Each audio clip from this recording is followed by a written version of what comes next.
এসেছি।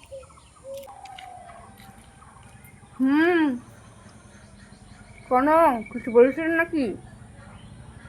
ও তো ছাদে দেখতে এসেছি, বৃষ্টি হয়েছে না, জল টল জমা হয়ে আছে নাকি, তাই দেখতে এসেছি। কিছু বলছিলে?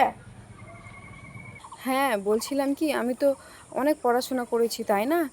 আর সরকারি চাকরির জন্য অনেক চেষ্টা করেছি, চাকরি তো হয়নি, আর হবেও না মনে হয়।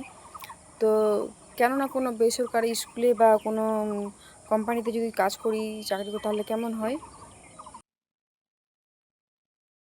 কাজ করবে? তাও আবার বাইরে গিয়ে?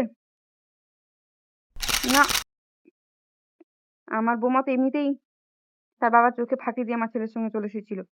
আর তাও আবার আজকাল যা খবর শুনছি, বাড়ির বউগুলাই নাকি বাচ্চা কাচ্চা রেখে দিয়ে সব পালিয়ে যাচ্ছে। তো না, ওই ভুল করা যাবে না। না না, ওইসব কোনো বাইরে গিয়ে কোনো কাজ টাজ করতে হবে না। কিন্তু কেন আবার কি, কেন আবার কি? বললাম না আমি, ওদের যদি কাজ করার ইচ্ছে থাকে তাহলে ছেলেকে বলবো, ওরা সেলাই মেশিন কিনে দেবে, আর বাড়িতে বসে কাপড় তৈরি করবে। ঠিক আছে? আমি তো অনেক পড়াশোনা করেছি, আমার পড়াশোনাটা ওইভাবে নষ্ট হবে না? বললাম না আমি, বললাম না আমি, বললাম না আমি, বললাম না আমি, বললাম না আমি।